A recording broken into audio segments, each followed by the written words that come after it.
ये कहानी है गौतम शहर की, जहाँ अमीर और गरीब लोग इकट्ठे तो रहते थे, मगर अमीर लोग खुद को गरीबों से बालातर समझते थे। इनकी नज़र में गरीब लोग हकीर थे। ये कहानी इस शहर के एक रिहायशी आर्थर की है, जो अपनी माँ के साथ रहता है और इसे कॉमेडी बहुत पसंद है।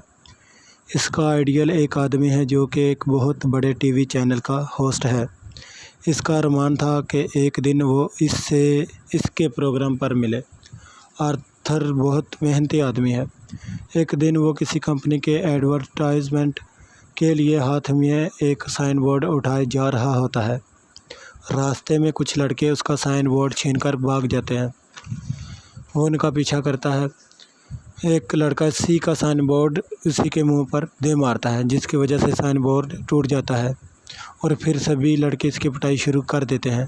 पिटने के बाद वो सीधा अपने बॉस के पास जाता है और उसे सारा वाक़या सुनाता है, लेकिन इसका बॉस इसका यकीन नहीं करता। इसे काम चोर कहता है और इसे इस महीने की सैलरी भी देने से इनकार कर देता है।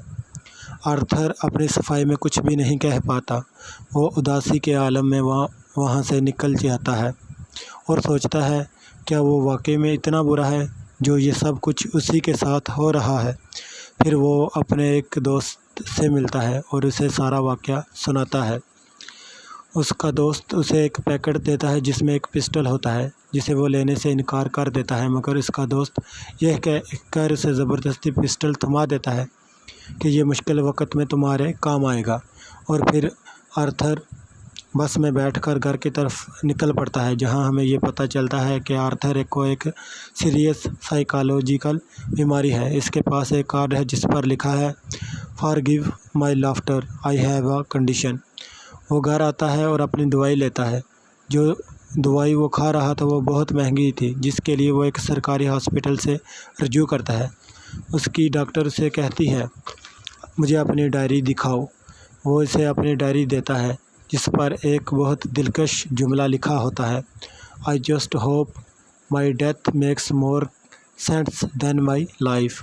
फिर आर्थर अपने घर आता है। इसकी माँ पूछती है, क्या आज तुम्हारा टॉमस से रब्ता हुआ? वो जवाब देता है, नहीं, और पूछता है, आप मुझे रोज़ इस आदमी के बारे में क्यों पूछती हो? लेकिन वो कोई जवाब नहीं देती। जब वो बाहर जाता है तो रास्ते में उसे एक लड़की मिलती है। वो इसका पीछा करने लगता है। जब वो वापस आता है तो इसका हाथ फटा, जिसके बारे में पूछती है, जिस पर वो गुस्से हो जाता है। अगले दिन वो लड़की इसके घर पर आ जाती है और कहती है, क्या तुम मेरा पीछा करते हो? आर्थर हाँ बोलता है और कहता है, तुम मुझे अच्छी लगती हो। इस तरह बात चल निकलती है। आर्थर को एक चाइल्ड हॉस्पिटल में जोकर की जॉब मिल जाती है। वो बच्चों को हंसाने के लिए डांस कर रहा होता है, मगर इसी दौरान इसकी गन गिर जाती है और सभी बच्चे डर जाते हैं। यह बात जंगल में लगी आग की तरह फैल जाती है और इसे इस जॉब से भी निकाल दिया जाता है। और फिर उसे इस बात का भी पता चलता है कि इसका दोस्त मुनाफिक है और ये सब उसी का किया धरा है। वापसी पर ट्रेन में सफ़र के दौरान वो देखता है कि कुछ अमीर लोग ट्रेन में बैठी लड़की को तंग कर रहे होते हैं। वो घबरा जाता है। घबराहट के बायस वो हंसने लगता है। वो लोग लड़की को छोड़कर इसके पास चले आते हैं और इसे मारने लगते हैं, लेकिन वो गन निकालकर सभी को मार देता है और वहाँ से 9-2-11 हो जाता है। पहले तो वो बहुत घबराता है, छुपता है, मगर बाद में वो पुरस्कून हो जाता है और होश नज़र आने लगता है। फिर वो एक न्यूज़ देखता है जिसमें थॉमस कह रहा होता है, जिसने भी मेरे आदमी का ये हाल किया है वो इसे छोड़ेगा नहीं। दूसरी तरफ गरीब लोग इस बात से बहुत खुश थे कि चलो चंद अमीरों से तो जान छूटी। सभी लोग जोकर का हुलिया बनाकर स्ट्राइक कर रहे थे और जोकर को अप्रिशिएट कर रहे थे। वहाँ से आर्थर जब अपने डॉक्टर के पास आता है, जो उसे बताती है कि गवर्नमेंट ने हमें फंड देने बंद कर दिए हैं, अब फ्री इलाज बंद। आर्थर एक कॉमेडी शो में चला जाता है, लेकिन दिमागी बीमारी की वजह से वो ये शो भी ख़राब कर देता है। मगर वो एक बहुत दिलचस्प जुमला बोलता है, तेरी माँ कहती थी, तुम्हें ज़िंदा रहने के लिए एक दिन काम करना पड़ेगा। नहीं माँ, आज मैं एक कॉमेडियन हूँ। फिर आर्थर अपने घर आ जाता है। इसकी माँ से एक खत पोस्ट करने के लिए देती है, जिसे वो पढ़ता है और आग बबूला हो जाता है। इसकी माँ से गुस्से में देखकर एक तरफ कमरे में छुप जाती है, जहाँ आर्थर को पता चलता है कि वो थॉमस की नाजायज़ औलाद है। जब वो वहाँ पहुँचता है तो उसकी मुलाकात अपने सौतेले भाई से होती है, जिसकी उम्र तकरीबन 17-16 साल के लगभग थी। उसे हंसाने की कोशिश करता है, मगर इतने में वहाँ एक बॉडीगार्ड आ जाता है और उसे जानने के लिए कहता है। आर्थर उसे बताता है कि वो थॉमस का सौतेला बेटा है। इस पर आर्थर उसकी बहुत ज़्यादा बेइज्जती करता है और उसे निकल जाने को कहता है, जिस पर आर्थर को गुस्सा आ जाता है और वो उसे मारता है, लेकिन फिर वो डर कर वहाँ से भाग जाता है। आर्थर जब घर पहुँचता है तो उसे पता चलता है कि उसकी माँ को हार्ट अटैक हुआ है। इसके बाद कुछ पुलिस वाले उसके पास आते हैं और उससे पूछते हैं कि ट्रेन में जो लोग कत्ल हुए, क्या तुम उनको जानते हो? आर्थर कहता है नहीं। इस पर उसे पता चलता है कि यही सवाल उन पुलिस वालों ने उसकी माँ से भी किया था, जिसकी वजह से उसे हार्ट अटैक हुआ। फिर वो अस्पताल में अपनी माँ के पास चला जाता है और काफ़ी परेशान होता है, लेकिन इसी दौरान टीवी पर उसके पसंदीदा आदमी का प्रोग्राम चल रहा होता है, जिसे वो बड़े शौक़ से देखने लगता है। फिर टीवी देखते देखते वो देखता है कि वो शो जो उसने खराब कर दिया था, वो आदमी वो शो चला रहा है और उसका मजाक उड़ा रहा है, जिसकी वजह से उसे बहुत दुख होता है। उसका ईमान टूट जाता है और वो बहुत परेशान होता है। थॉमस घर पहुंचता है तो उसे पता चलता है कि हर तरफ स्ट्राइक चल रही है। गरीब लोग जोकर का हुलिया बनाकर अमीरों के खिलाफ एहतजाज कर रहे हैं। वो स्ट्राइक का फ़ायदा उठाते हुए उस जगह पर पहुंच जाता है जहां थॉमस था। फिर वो उससे मिलता है और उसे बहुत शाइस्तगी से बताता है कि वो उसका बेटा है, लेकिन वो थॉमस उसे बहुत ज़्यादा बेइज्जत करता है और उसे यहाँ से जाने के लिए कहता है और मुक्का भी मारता है, जिसकी वजह से आर्थर बहुत परेशान होता है। फिर आर्थर को 2 कॉलें मौसूल होती हैं। पहली पुलिस वालों की, जिन्होंने इससे इन्वेस्टिगेशन करनी थी उन कत्ल केसों की जो ट्रेन में हुए थे, और दूसरी उसी आदमी की जो उसका आइडियल था। वो उसे अपने चैनल में बुला रहा था उसके इंटरव्यू के लिए, क्योंकि लोगों ने उसका शो बहुत पसंद किया था, जिसकी वजह से उस आदमी के शो की रेटिंग बहुत ज़्यादा बढ़ गई थी। वो बहुत खुश था, चलो उसके दिल के अरमान तो पूरे हुए। फिर वो उस अस्पताल में चला जाता है जहाँ उसकी माँ का जवानी में इलाज हुआ था, और वहाँ से वो एक फ़ाइल चुरा कर भाग जाता है।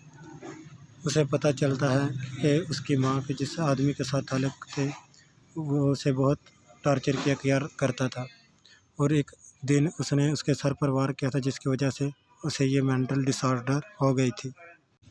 और फिर वो हॉस्पिटल आता है और अपनी माँ को जान से मार देता है।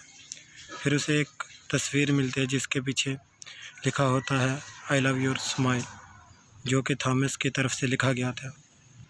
आर्थर परेशानी के आलम में घर आकर अपना हुलिया चेंज करना शुरू कर देता है, लेकिन इसी दौरान उसका दोस्त आ जाता है, वही मुनाफिक दोस्त, और वो उसे कहता है कि उस दिन जो ट्रेन में कत्ल हुए, फिर हॉस्पिटल में तुम्हारी माँ कत्ल हुई, मैं उस बारे में तुमसे कुछ बात करना चाहता हूँ।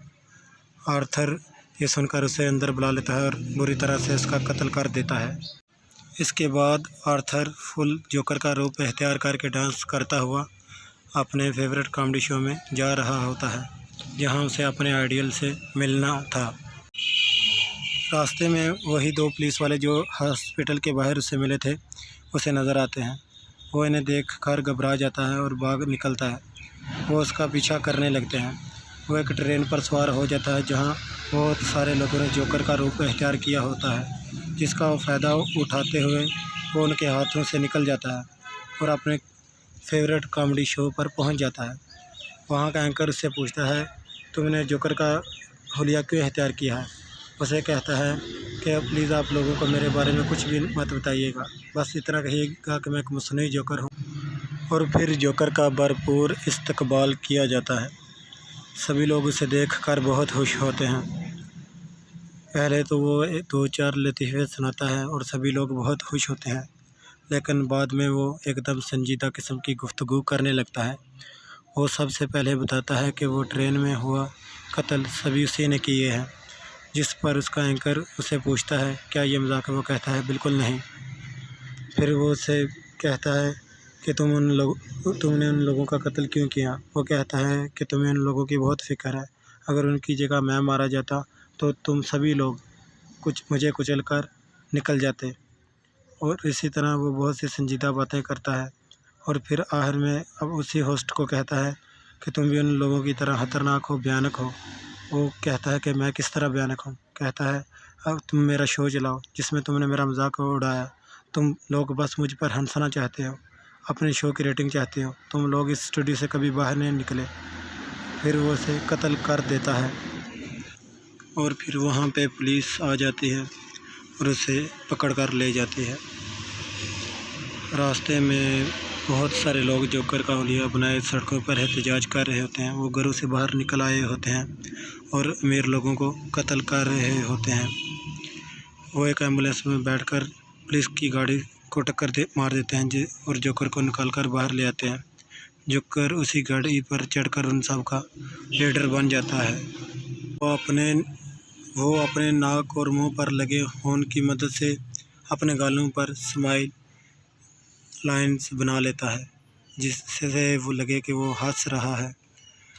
यहाँ पर हमें दिखाया जाता है कि एक मुस्कुराहट के पीछे कितने दर्द, कितने हैरत अंगेज़ कारनामे छुपे होते हैं। और दूसरी तरफ थॉमस अपनी फैमिली के साथ वो शहर छोड़कर जा रहा होता है। रास्ते में कुछ जोकर उसे पकड़ लेते हैं और शूट कर देते हैं। फिर हमें आर्थर दिखाया जाता है जिसके पास एक साइकियाट्रिस्ट बैठी है और उसे पूछती है कि तुम हर वक्त हंसते ही क्यों रहते हो। उसे कहता है कि मेरे हंसने की वजह तुम कभी नहीं समझ पाओगी। और फिर आर्थर को दिखाया जाता है जिसके कदमों पर हों लगा होता है और वो हॉस्पिटल के दूसरे वार्ड की तरफ जा रहा होता है।